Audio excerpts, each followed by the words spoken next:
Fuel is the official podcast of the 434th Air Refueling Wing. Join us for airman connections, leadership insights, mentorship, and happenings mixed with some fun and humor. Please understand that the views expressed in this podcast are not necessarily the views of the U.S. Air Force nor the Air Force Reserve, and no endorsement of any person or business is ever intended.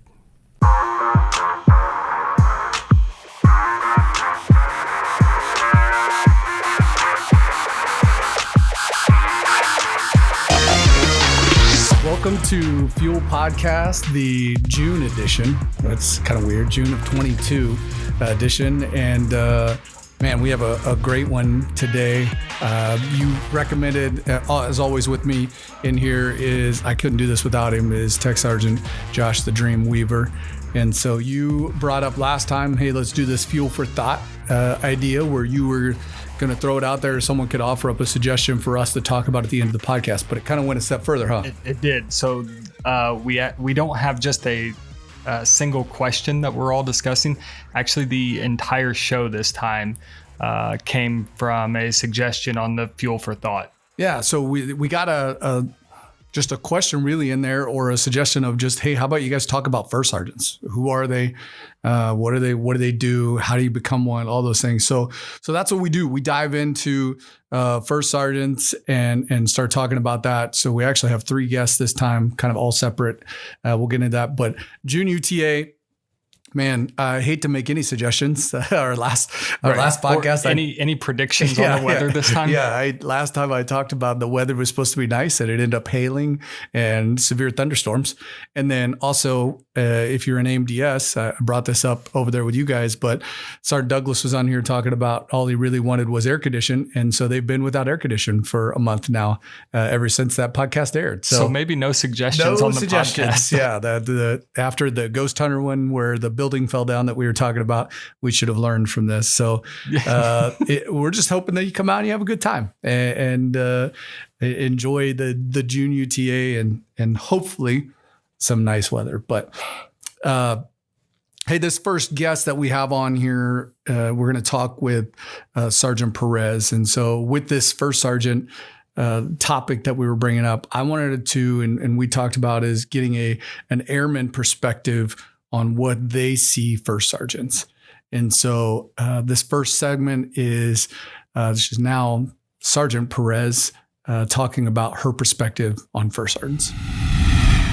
So at this time, we're going to welcome to the podcast Sergeant Perez Tejada, but we'll go with Sergeant Perez if you're okay with that. Yes, that's fine. Thank you for having me. Yeah, thanks for taking time out of your day. I know you guys are busy. Every time I walk in there, you're running around doing orders and all kinds of stuff for people in the CSS. And so we've got to know each other a little bit, but I don't know that everybody else knows who you are. So why don't you give us a brief, hey, where are you from? Yep. So I'm down from Indy, born and raised down in Indy. I just graduated from University of Indianapolis with my bachelor's in criminal justice. Okay. Going for that master's degree in sociology. Okay. And what do you want to do with that? What do you foresee that degree getting you? Yep. So right now I'm in a process close to getting into Indiana State Police. So hopefully being a trooper. All right.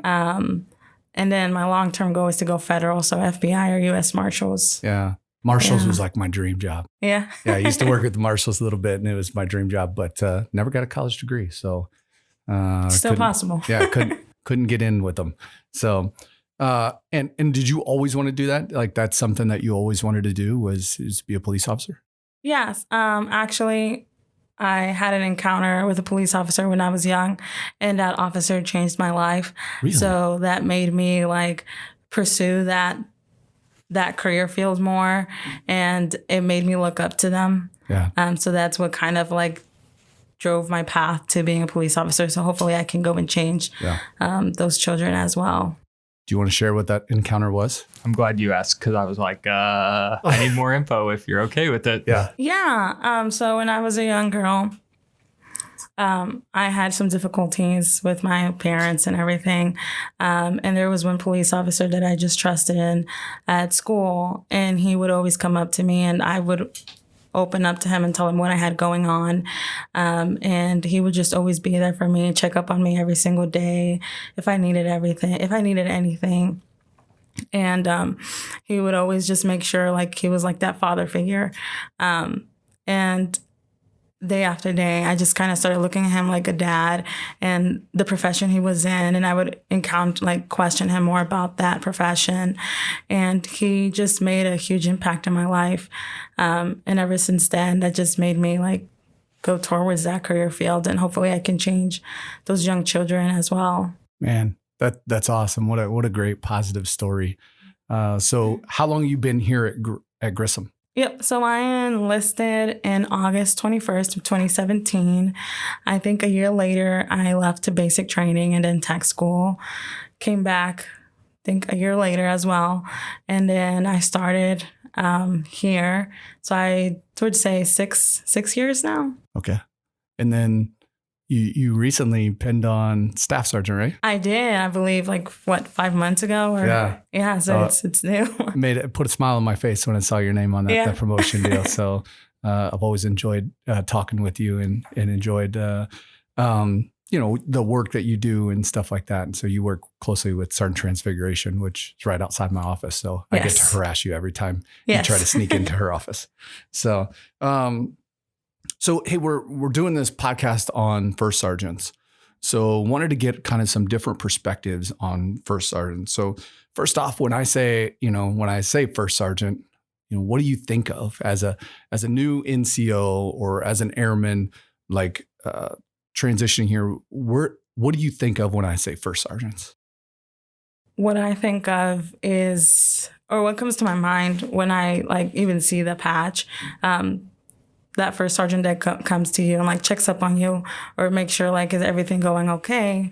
Do you need anything? That's what I think of, just making sure the airmen are okay and getting information that they need to know. Yeah. So just being that go-to person, that's what I think of. So what about, have you had to use the first sergeant at all in your short time? And I'm not going to ask for details, but actually, Gentili. Yeah. And that was, Sergeant Gentili.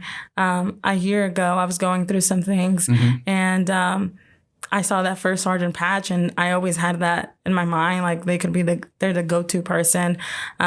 And I explained to him what was going on. And he was just there to listen to me. He pulled me to the side and asked more information and how he could help. And he helped. He definitely did help. So after then, that just drilled in my mindset that they're there for the airmen, making sure they're taken care of. Yeah. So what kind of issues or would you have your airmen, now you're an NCO and so you get a troop or something. What kind of things if they brought something to you, what subjects would you then take to a first sergeant? I would say if there's anything going on in their section and they feel there's a barrier there or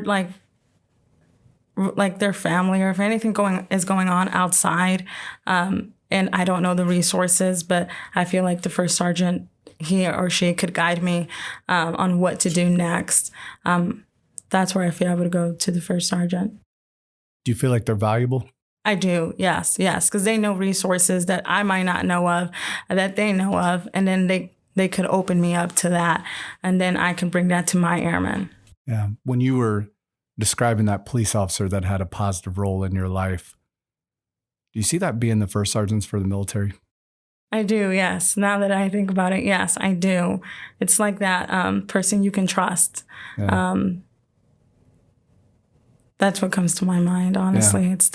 Do you feel like that police officer, because he cared about you, and I believe that you believe that he cared about you, right? Right. And because he cared about you, do you feel like he also would have, if you were straying off course, or maybe you were straying off course, did he correct you, or do you feel like that's also a role that he would have to have in that moment? Is hey, it may have to be, the guy that maybe doesn't, or maybe puts the gotchas on you, or maybe just kind of gives you a tap and says, hey, you need to get back on course. Right. Actually, yes. That's how I view them. And there was actually a moment in my life where I still talk to that officer now, and where I was going through some barriers in my law enforcement career.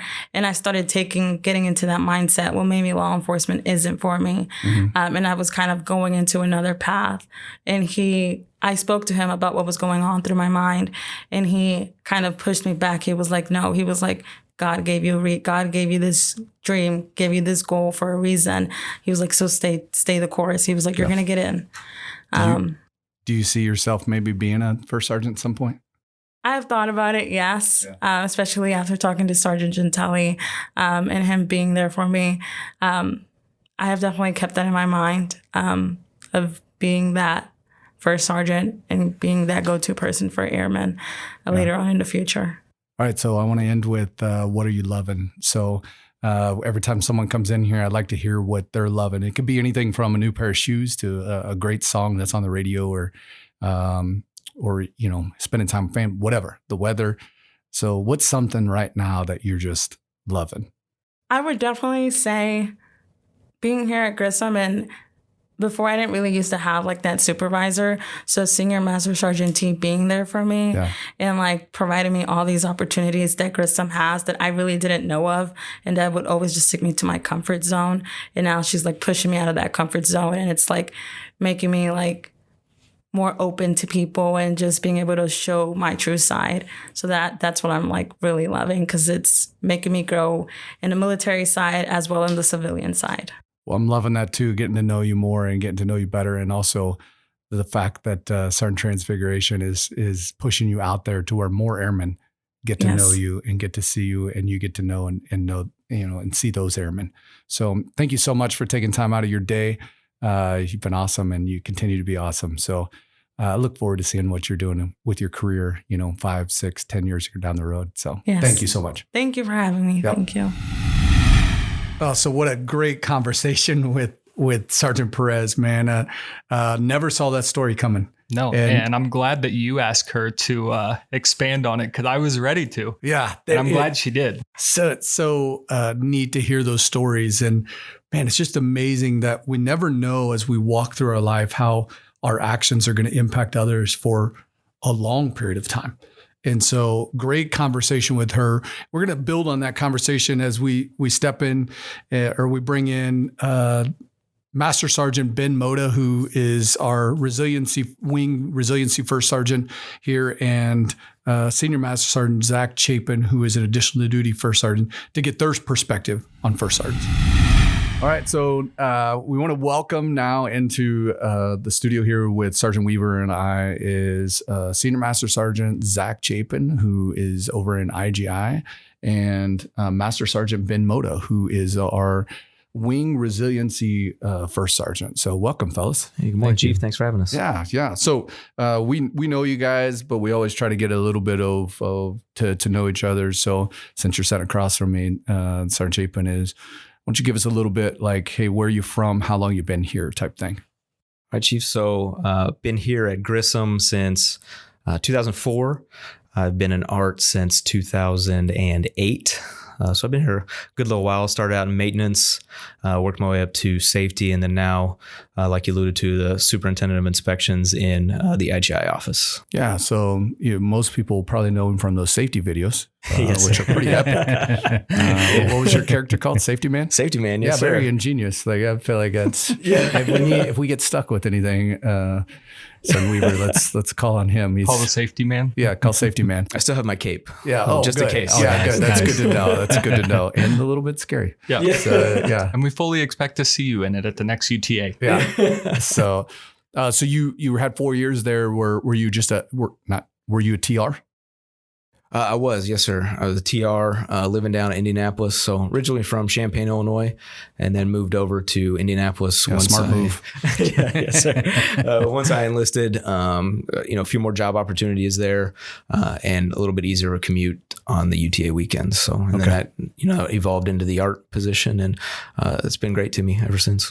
Yeah, awesome. So you got some deep roots here. I know a lot of the maintainers and kind of grew up with some of them that are over there in that leadership role. So yes, sir. And it's been great getting to know you and working with you quite a bit. Yeah, likewise, Chief. Thank you. Sergeant Mota? I came to Grissom as a traditional reservist from the Army Reserves in 2005. Also a smart move. Absolutely. I agree to that one.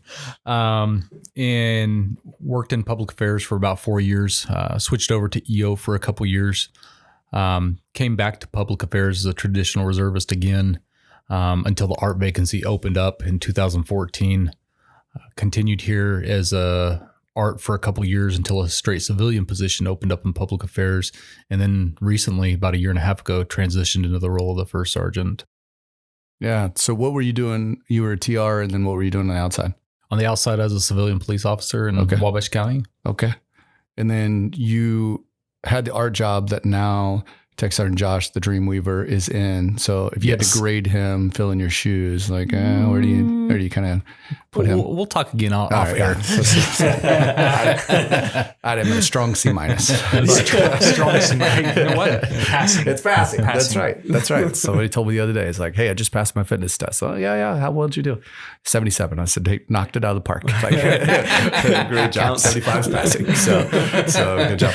So, hey, we're going to talk about first sergeants. Obviously, we got Sergeant Mota is here as the Resiliency First Sergeant, but also, and the first AGR First Sergeant that we had here on the base, and one of the first AGR First Sergeants in Africa.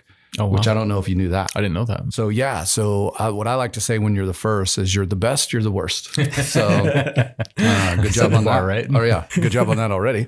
And then Sergeant Chapin, you've kind of moved in and out of the additional duty first sergeant position. And so, want to get your take and the vision. We want to talk about first sergeants and just where they fit into Africa, and also maybe even dive into a little bit on how it's changed. Because I think the role of the first sergeant now is different than the role of the first sergeant when maybe we came in. Absolutely. And so like with that, when I say first sergeant, and since that is your job description, Sergeant Mota, we'll go with Sergeant Chapin on this. Or actually, we'll go with Sergeant Weaver. So the dream, tell us what's your thought on what is the role of a first sergeant in a squadron? Well, first off, timeout. So I come up with the questions and then I get asked them as well. Right off the bat. I was not prepared for this. Center. Let's go. That's all right. Plot twist. Can I have the question again? The question is, what do you see the role of the first sergeant in a squadron? I really think that the first sergeant is kind of at least to me, it's the person that I go to for advice on something. Mm-hmm. They've definitely, especially if we just look at rank, they've been around longer than I have. There's, normally groups or organizations that they're part of that I'm not part of. There's things that they talk about, there are resources that they know about that I don't know about. So at least for me, it's the person that I go to sometimes just to vent. It's nice to have that, to know that you can just go to your first sergeant and vent sometimes. I'm sure that Sergeant Chapin's tired of me coming down. Nah. But it always ends up being like 30 minutes. And but no, just at least for me, it's a lot of advice. Yeah. So Sergeant Chapin, can you just tell us what Josh talks to you about? I'm just kidding. Just kidding. Right? Feel free. It's How long do we have? Yeah. He's like, well, it starts with you. Yeah, right. The person much ends with you. The person's sitting in this room. So if you want to just keep talking, Sergeant Mota. So, Sergeant Chapin, you've been on both sides of that fence, right? You're initial duty first sergeant, but you've also, probably used the first sergeant. So, where do you see that role? So I see him, in my eyes, it's kind of the morale and welfare individual that you go to, right? And so they're part of that triad with the senior enlisted leader and the commander, leading an organization. there's a lot of fun stuff that goes with it. Really enjoy the professional development side, taking care of people, awards programs, and sometimes you get involved in the discipline side. But looking at it more of from a rehabilitation perspective, right? So taking care of the airmen, making sure that they understand exactly what the objective is moving forward, setting that left and right boundary. Like, hey, this is the area you should be operating in. How can I help you stay in that lane? How can I help you get better? So I just really enjoy it. I like walking around, talking to folks. I like hearing, like Sergeant Weaver thinks he's a burden, but he definitely isn't, because the things that he asks me makes me better as well. Yeah. I don't always have the answer. I'm happy to go find the answer. So please keep it coming, right? I will. I will keep you employed. I promise. Yeah, thanks. Yeah. I think sometimes we get that twisted too, is we're like, oh, it's discipline. You're punishing someone. Well, it's not really punishing, you're correcting them, right? Is you care about them. Absolutely. You're trying to course correct here is, hey, you're a little bit off. Let's try to get you back on. Yeah. Maybe you've drifted outside of what our left and right bounds were. Now let's put that, let's get you back on track. Exactly. And if we don't take the time to course correct, people are going to continue moving on the path that they're going on. Right. So if I'm doing something wrong, I want somebody to tell me, and, maybe I have a good reason for why I'm doing that. And maybe we can get on the same page by having that conversation. But if I'm way outside my lane, I need somebody to tell me so I can get back and I can be my best, and I can be the best resource for the wing that I can be. Yeah. So as much as I want to just keep the conversation right here and watch out of the corner of my eye, watch Sergeant Mota squirm, right? You're setting that bar, man. You're killing it. But I kind of want to twist this question a little bit for you, is because, I think someone out there, and we talked to Sergeant Perez earlier, and we'll kind of bring up some of her comments is that she made, and kind of see where they fit into your guys' vision and goals here. But let's talk about, as someone can bring those things to you, as Josh brings things to you, how important do you feel like trust is at that point? Trust is absolutely one of the most important things that you can have with an airman. First off, this job is about taking care of airmen. Like, that is, when someone asks me what a first sergeant does, I always go back to, you are taking care of your airmen. I feel if you take care of your airmen, the mission is going to take care of itself. But that's a broad stroke, right? Because taking care of airmen, what that means to Sergeant Chapin or the Dream or myself, like that, you're going to get 3 different opinions, and then you throw you in, there's 4, right? And so an airman looks at that and says, well, taking care of me is, I don't get along with my supervisor, so you should correct him.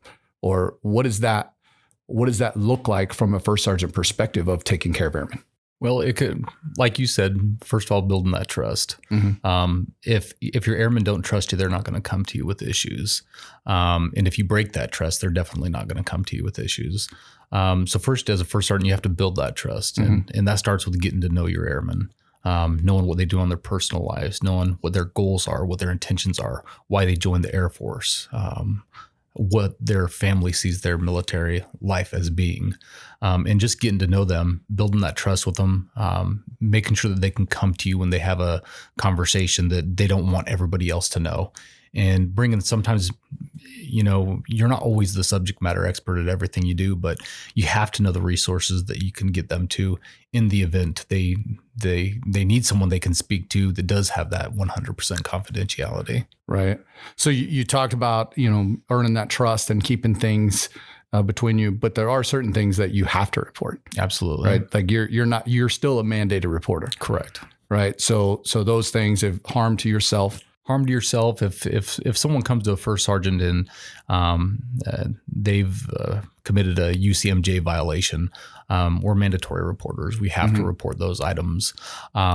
But for different things, like for example, sexual assault, we're a mandatory reporter for that. That's a UCMJ violation.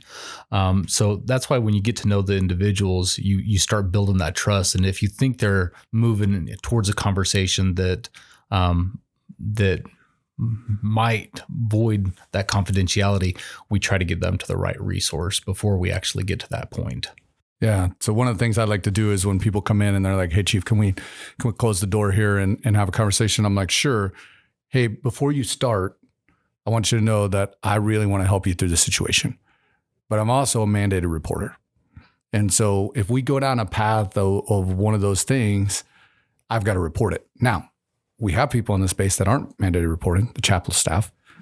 So I can get you to someone if you're just looking to get something off your chest, and it may put you in a bad situation to do this. And so, but yeah, that trust is big. And I think we kind of go through waves, right? Can we all think of a first sergeant that we had that we're like, I didn't trust that person? Yes, sir. Absolutely. Yeah. And what's that do to a squadron?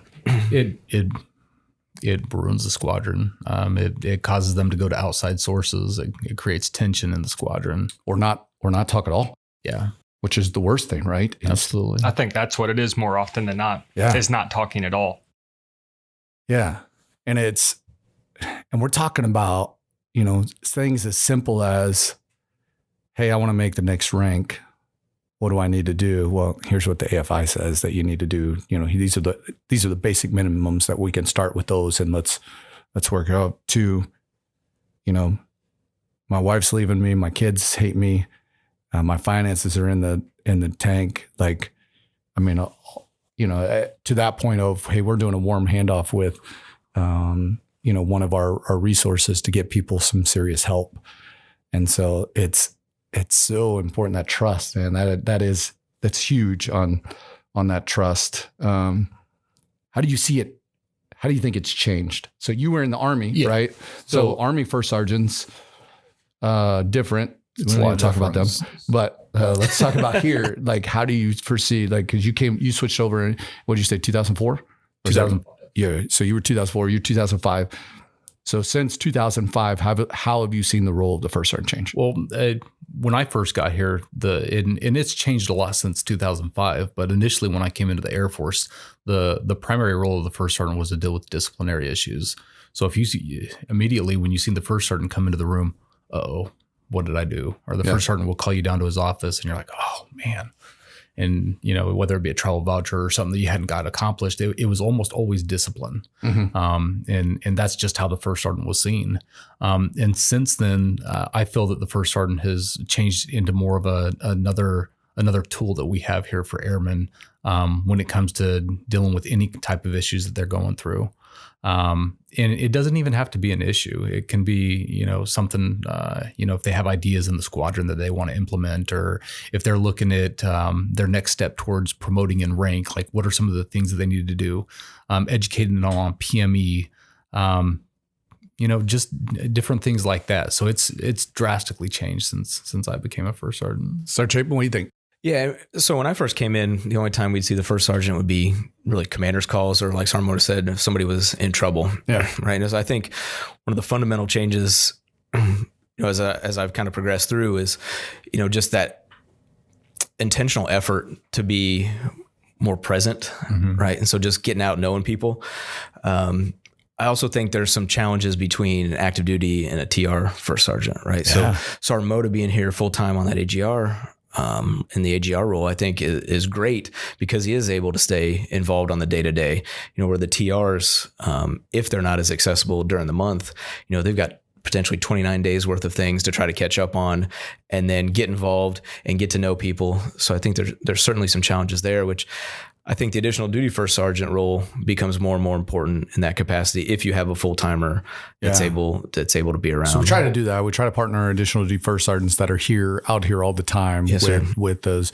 But man, just the role of a TR has changed drastically, right? Yeah. From the time that I was a TR to what we ask of TRs now, changed a lot, drastically changed, right? And I don't know. I look at it and I'm like, I used to remember your first sergeant was always at the smoke pit, right? Remember, your first sergeant was a dude out there, or dudette out there smoking a cigarette with everyone, hey, that was the water cooler for the military, right? It was the smoke pit. And so you're like, well, you know what I heard? And you're like, how'd you hear that? Well, I was out the smoke pit. I was out there, the smoke pit. And so, and the first sergeant had been through some crap. Yeah. Right. And the same way with like chiefs that's the way it used to be, is like your chiefs had, they had some the shady past a little bit, what do you think, Josh? So I've been active duty for most of my time in the Air Force, and It's fortunate for us.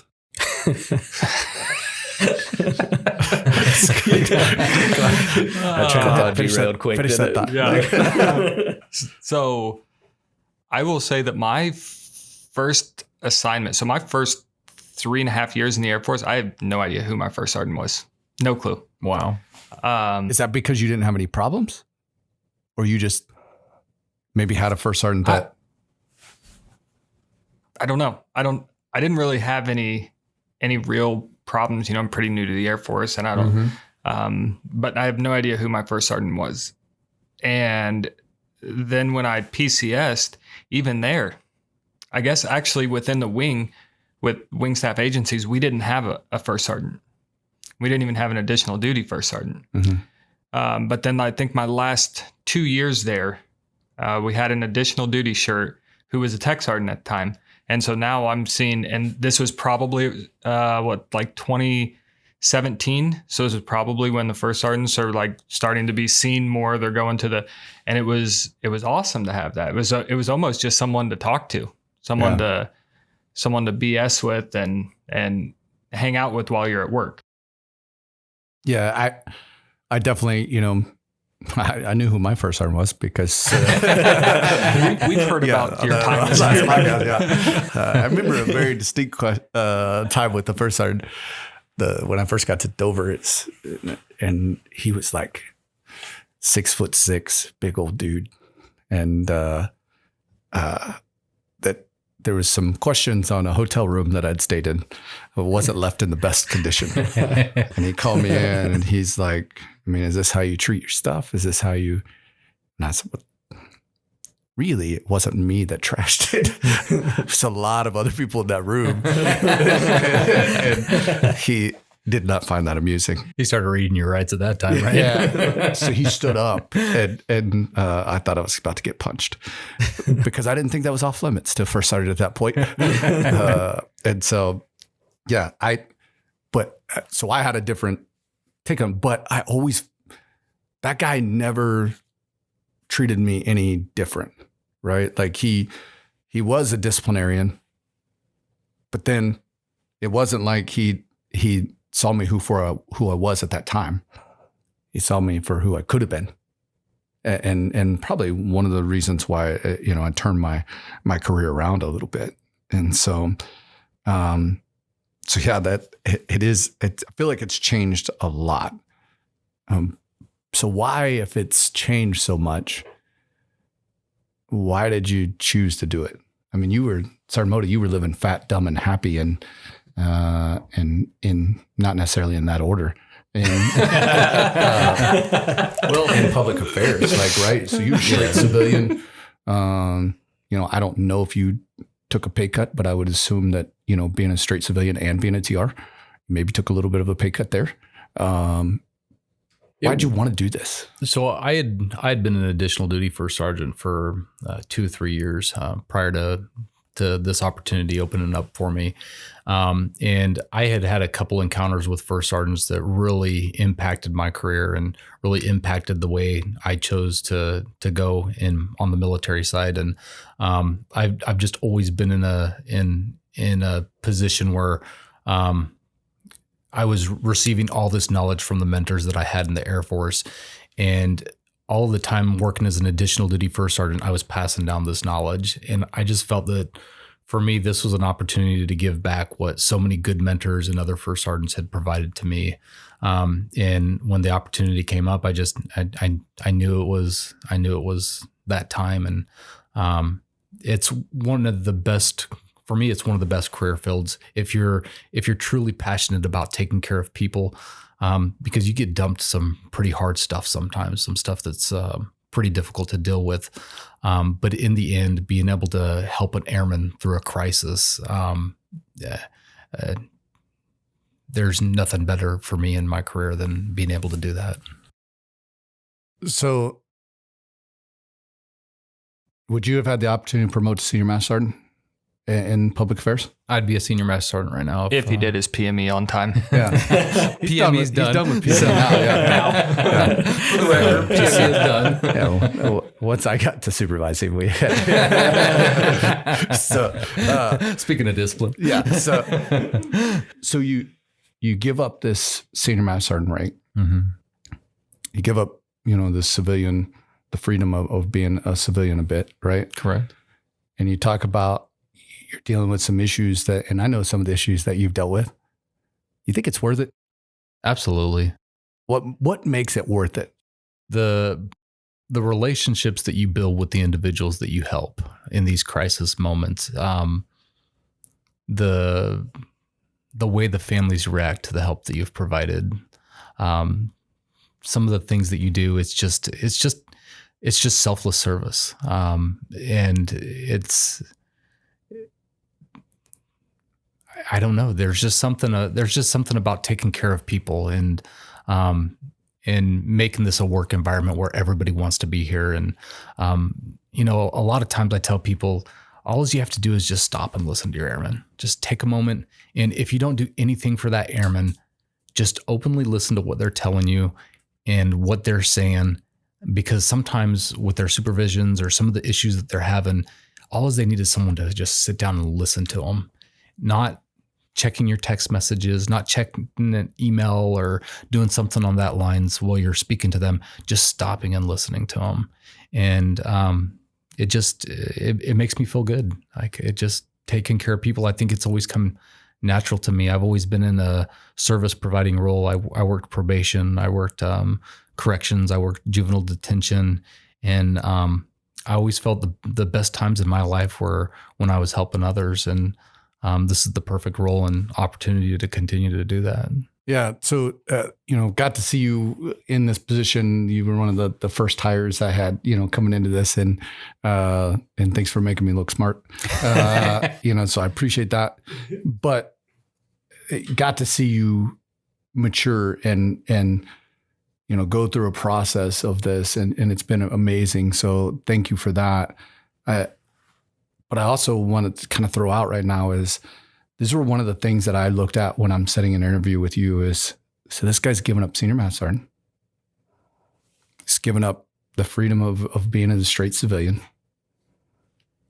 And I've laid it on because remember those conversations we had was, hey man, when I call or when an airman calls, I don't care if you're at dinner with your wife. Mm-hmm. I don't care if you're at, a birthday party. That may be the only call we get from that airman. Right. And it may be the last call we get. So I expect that you drop everything to handle this situation. Absolutely. And you were like, yeah, sign me up. And so those are the pieces I look for, and I looked at it, was like, all right, like this dude's really got nothing to gain here other than the value of the job and knowing the value of the job. What about for you, Sergeant Chapin? What makes you want to do this? Like this is not your full-time job. Right. Yeah. But sometimes it may feel like it. Yeah. Yep. But I just really enjoy it. Right. And I had built, at least what I think are a lot of really good relationships within the squadron here amongst wing staff. And I just felt like I had some more to give. Right. And along the lines of what Sergeant Mota was saying, I've had mentors that have given me a lot of good advice and put me onto some resources and some professional development opportunities that have really helped in my career. And I was excited to share that with others. Right. And so, kind of taking those relationships a step further. So, show up at the work center. How you doing on PME? Anything I can help with? And there are things in the additional duty role that I can't do. Right. So there's some things that have to go to Sergeant Mota. But just establishing those relationships and opening up those lines of contact to make sure that they know I'm at least I can be a first stop for them. Right. I may not be the guy that sees it through. As far as like administratively, right? But like I'm going to follow up and say, hey, is everything okay? But a lot of it is, a lot of this stuff is, in my opinion, just what it takes to be a good senior NCO, Right. And so I think if you want to test how good a senior NCO you are, sign up for that additional duty first sergeant or be a first sergeant and take it to the next level and use those resources to help other people out. But I can think of a time when I was an NCO, and it still haunts me to this day. It was a situation, and knowing what I know now, I didn't handle it right, you know, and I'm fortunate enough that person still talks to me, because looking back, like, well, I really messed the bed on that one. I should have done a lot of different things. Let's unpack that a little bit and go ahead and name names. But you want to use this forum to be a public apology, go ahead. But so talk about that. Like, so you screwed this up. Oh, absolutely. But I didn't realize it at the time, you know, and it wasn't until I got more involved and I learned about the resources on base, and I took the PME and I went to the classes. I'm like, golly, these scenarios are eerily similar to what I dealt with, you know, several years ago. And I don't want other people to feel like that. I'd like other people to be equipped to where, because that situation could have gone south. I mean, it could have gone bad. Have you done the emotional intelligence training with that? Yeah, and that's the one that it really hits home. And, you know, the multiple choice questions on PME, that doesn't set you up for those situations. Right? When you've got real feelings and real people in your office, and you've got to make a decision on how to move forward and how to help them, like ABCD isn't on the wall. You know, you don't get to click a button. You got to be prepared to do the right thing. And you know, I would encourage people to use the resources that we have on base, or just go out and learn, talk to those people, talk to Aaron, talk to Christy or Amy, and get out and learn exactly what they do. So, you know, when somebody shows up in your office, what the best place to take them is, right? So I've used these resources myself. I've experienced some of these things. So I guess to get back to your original question, I was all over the place there, but it just felt like I had more to give back and more that I could offer to the folks around me. Yeah. And you feel like, you know, you talk about giving back, and you talk about, Mota, you talk about taking care of airmen. How do you feel like this job is taking care of you? Oh, you know, that's a good question, Chief. And I mean, it makes us better every day, right? I mean, every situation that ends up, as hard as it is, makes you better for the next time, right? And the next time. And it helps you share those experiences, just like we're doing right now, to making other people better equipped for how it does. So that's something I think that we need to focus on too as senior NCOs is, you know, it's important to continue to mentor those around you, but seek out your own mentor and look for those people that are willing to help make you better as well. Yeah. So, the dream. You ever thought about this? You ever look at this and be like, man, that's a step that I want to take, or, you know, hey, I feel like, you know, where you at with that? Are you talking about like being a shirt is something that I've thought about? Yeah. No. I guess I just haven't really thought about that. I think that like sitting in this room though, and being able to listen to some of the reasons why both of these two want to do it, then yes, it would be something that I would consider, because we've had these conversations multiple times, and you just brought it up again, where how are you supposed to know what resource to send people to if you've never experienced it? Yeah, it's like a common theme with no matter what rank we talk to people, no matter where they're at in their career, resources is a big theme. And we've had, I don't remember how many podcasts it was ago, but where I had talked about that I had a really good prior UTA because we were able to help a couple folks. Mm-hmm. So it's not something that I've necessarily thought about before, but, you know, listening to the reasons why both of them want to do it, it's something that I would be interested in.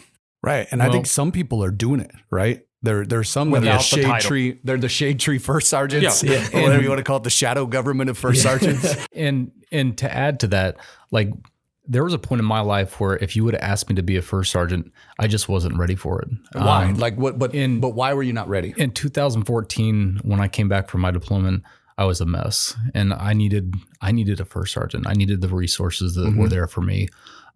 Even as early as 3-4 years ago, we were dealing with some family issues, and I had all the kids were still in the house, and one of the big things that I knew I was ready for it is my wife and I are in a really good place in our marriage. Our last child is 17; she'll be a senior next when the school year starts, and we just felt we were truly in a good place where I could step away from the family if I needed to. I could step away from whatever I had going on the weekend. Our kids aren't young anymore. A single parent with 3 young children, it'd be very difficult for them to be a first sergeant. But 2 things that I want to pull out of there. Number 1, do you still feel like you can have problems? Absolutely.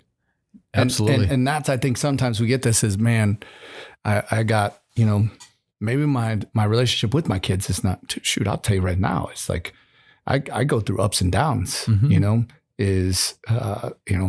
with relationships, with my life. And I've shared on here before is, I've had my life in shambles before.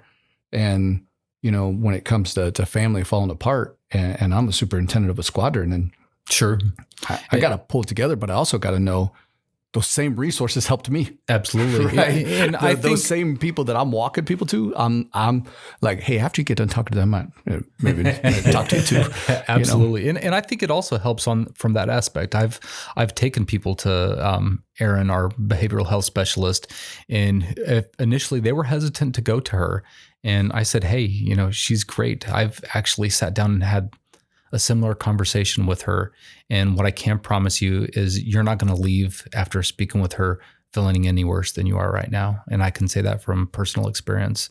And after that, the member said, okay, let's walk over there. So I think the other part I wanted to unpack too is, you do have a kid that's going to be a senior, and I look at my son, we just did his graduation party, and by the time this podcast airs, he'll have already walked across, got his diploma, and we're just one step closer to him being out of the house and out of the pocket. But it's, you look at those things, and I've never apologized to him for missing, I missed his last cross country meet. It ripped my heart out. But I've never apologized for that, because I was here at work and I was helping people, is because I go back to him and I go, man, you know what this life provided you? Like, do you know what this life, provided? I mean, it's going to go to college and he was part of a GI Bill. Absolutely. That's the cost of doing that business, right? And it's also now he fully understands that whether it's him, whether it's an airman, whether it's somebody I just met at a grocery store, if I think that possibly could be the last opportunity to have a conversation with that person, man, I'll miss anything. Right.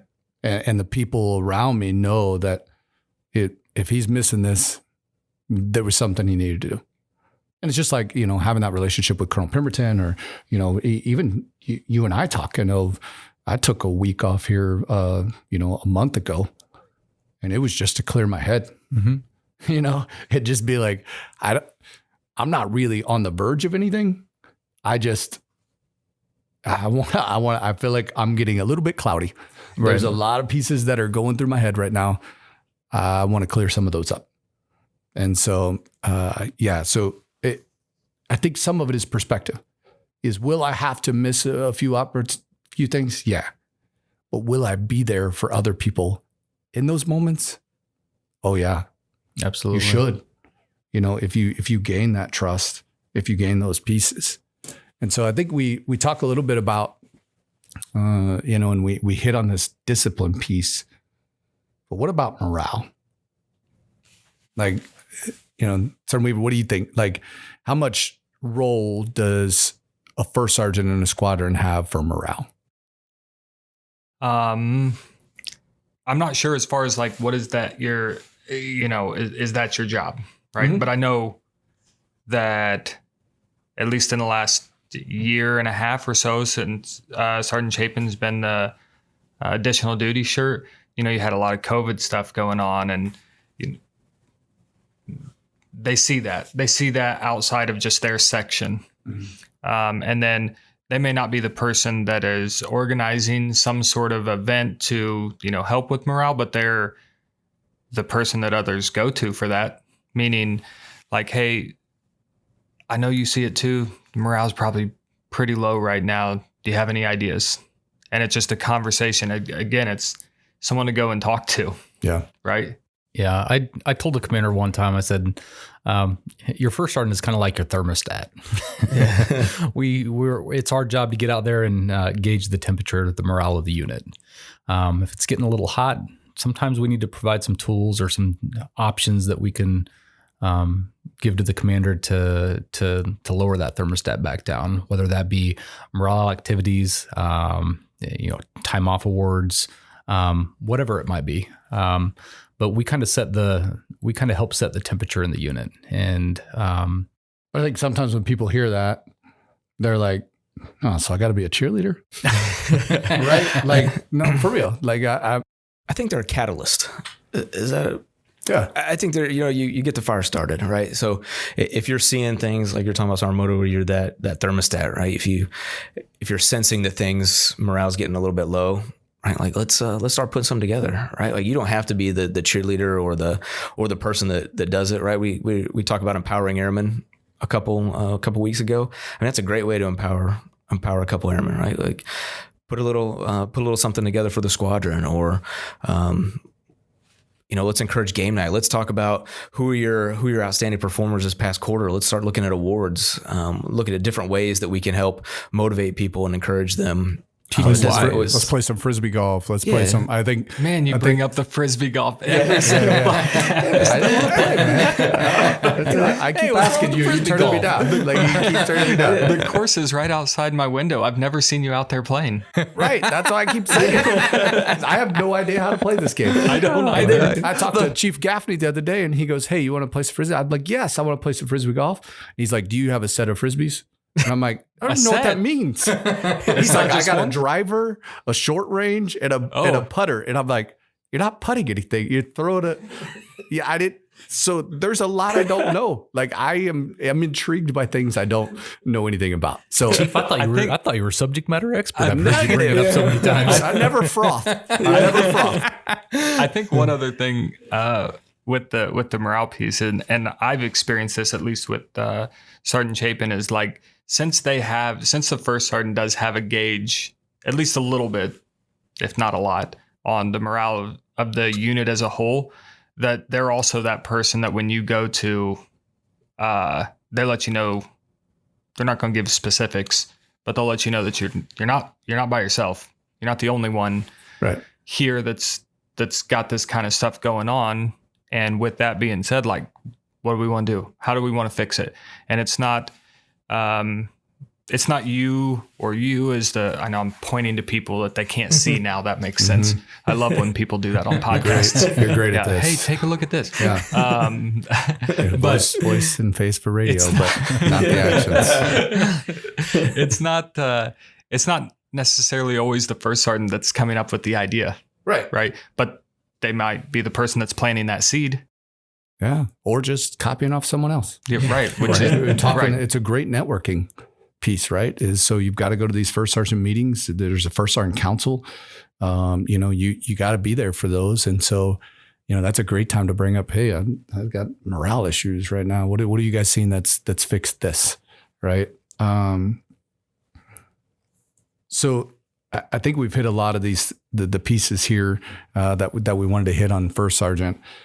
The big thing though, I've said this a couple times, and I don't know if I've ever said it on here, but there's a difference between your job and the job.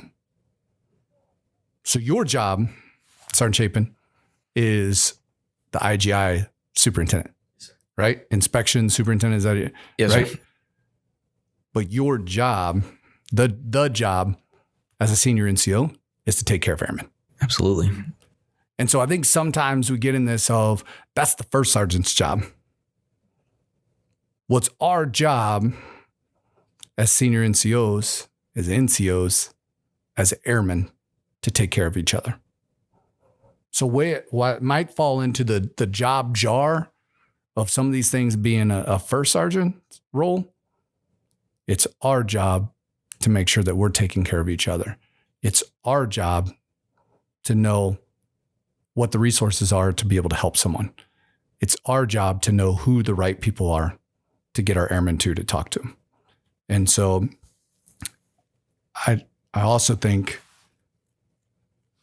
there's no airman, and that's a big A. So whether they're the brand new to the military or they've been in this military for 35 years, there's no airman that sets out to want somebody else to be their hero.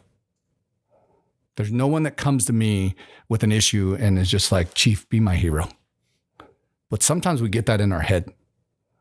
Sometimes, as you know, the first sergeants or whatever, is they get this in their head that, hey, I need to be this person's hero. I need to save them, right?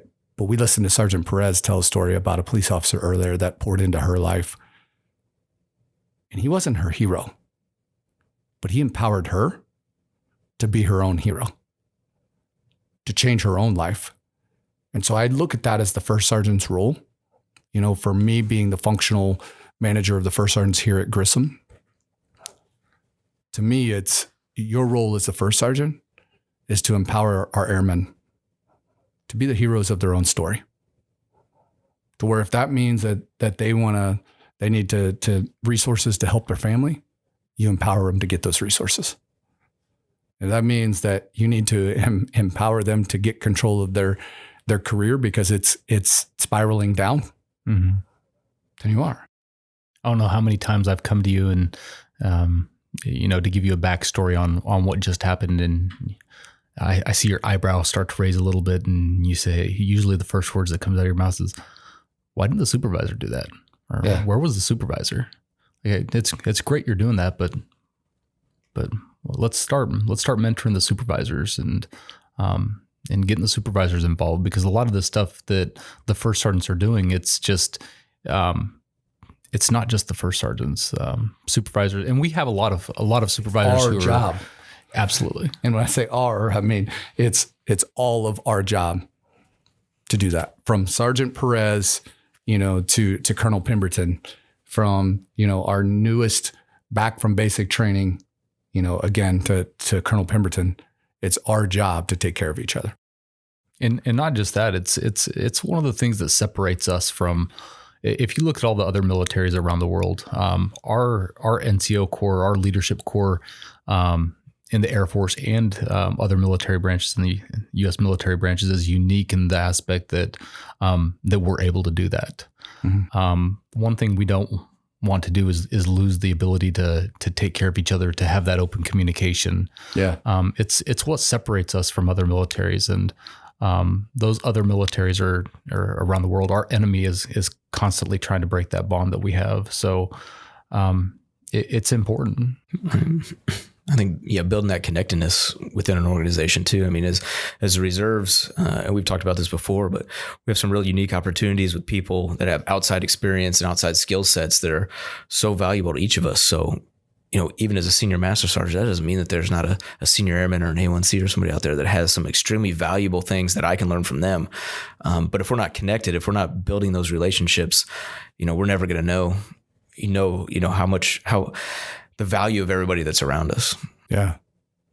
And it's also why our resources here are so important, because as a reserve base, most of our airmen are so far from a military base that if they don't have that connection, if they don't have that bond with their NCOs, then they might not know the resources that are available to them.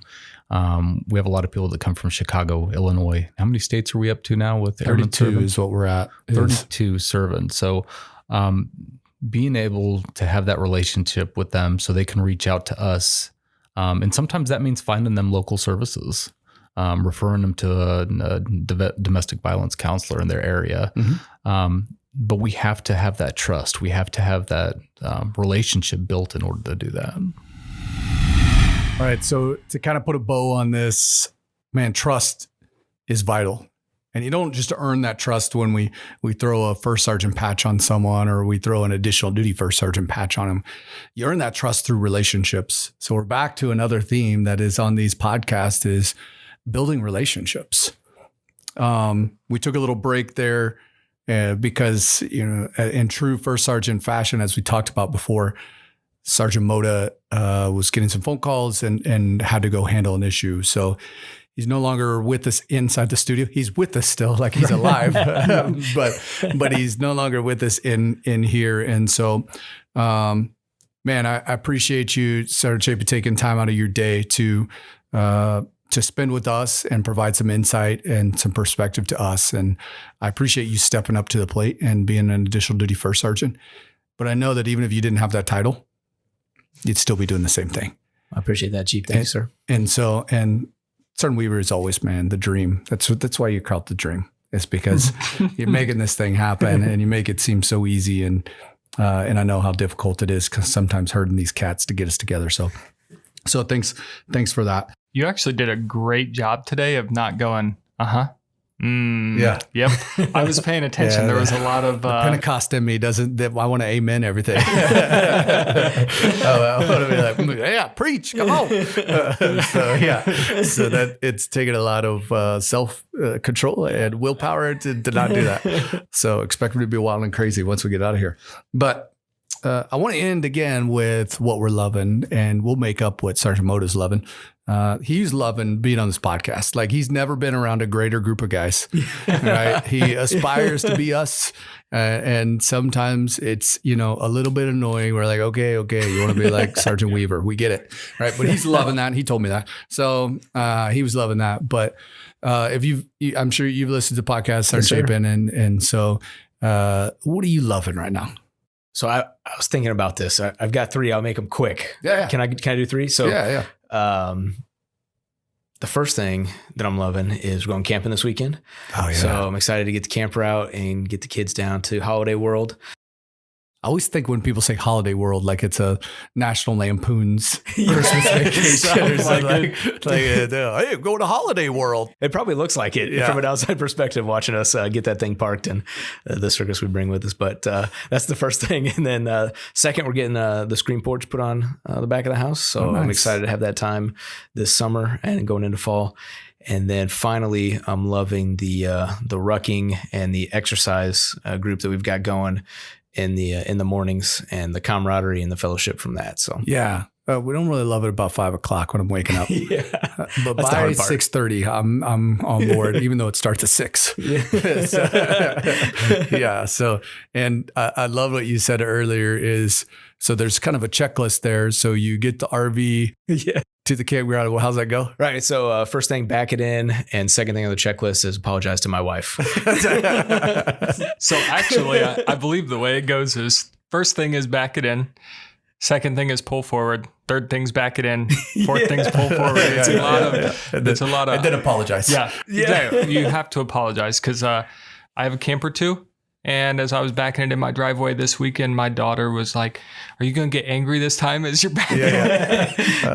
Probably. Yes. The answer to that is yes, that I am. But I didn't this time. Got it first try. Oh, of course, nice. no one was watching, so it doesn't count. Yeah, it doesn't count. That doesn't count at all. That doesn't count at all. If you're not offending your family members, right? Or you're not gloating, like, I see that I did that without your guys' help. Right? Yeah, it's great. I didn't need anybody yelling at me. So, Josh, what are you loving? I think right now I'm really just I'm loving these NBA playoffs. They're pretty good. Man. I guess the conference finals aren't near as good as the like the semis in the first round and stuff, but I'm enjoying that they are every day right now. Yeah. So I wish that they were a little earlier. Yeah, heck yeah. 8:30, 9 o'clock. Start time. Yeah, my alarm goes off at 4:15 in the morning. So by the time you guys are rucking, I'm still driving in here. Yeah, I'm looking at getting a newer car so I can go hopefully, faster. or charge up the batteries a little more on the that's Prius. not how this works. Does it go faster if you charge those up, or I can't charge the battery. Oh, okay. It doesn't plug in. Right. I don't know. It charges as I drive. Hey, you know what? if If you want to know things. something else I'm loving is that I get 55 miles to a gallon. Yeah.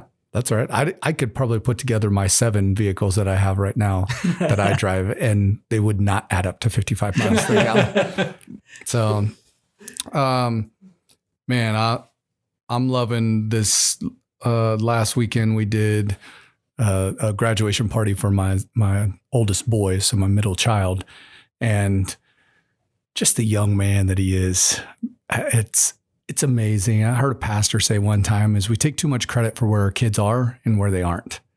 And really after about the age of 12, they're pretty much doing their own thing. And they get to choose. We've seen great parenting with terrible children, and we've seen terrible children out of great parenting. And so I'm probably somewhere in the middle there, I guess, is maybe some signs of good parenting, but a whole lot of bad and making mistakes. And the young man that he is, I sat back and amazed at him and think he's going to be a way better man than I am. And so it's just been amazing to watch. And so I'm loving that. So you succeeded then? I think we succeeded, in just getting him to that 12-year-old and saying, okay, he succeeded in the fact that, he's went through these highs and lows and said, went off of the path that we thought. And sometimes he goes off that path and then we're like, man, you're way off base. And then he's like, let me tell you why I'm over here. And you're like, man, that is a great spot to be. Like, ignore what we said earlier. Like there's no book for this. And we thought this, and hey, there's new complications in that, and some new developments. So there's been several plot twists and things along the way, but man, we're super proud of him. So excited about that and the new chapter for him.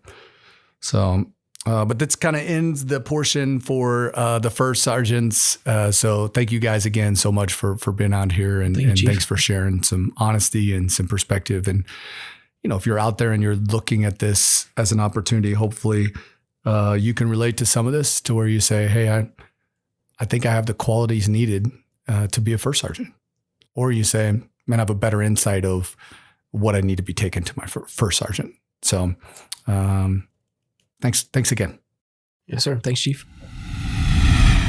Another great conversation. I love how, you and I have talked about, we want this podcast to be pretty organic in the conversations. And we had a list of questions we want to get through. And I don't think we got to 2 or 3 of them, right? 2 or 3 of those. But what a great conversation with those guys and with Sergeant Perez. And, man, it's a common theme that comes out on these is usually, hey, if the more benefits about, the more things you explore, the more resources you have in your pocket, not just for you, but for those around you.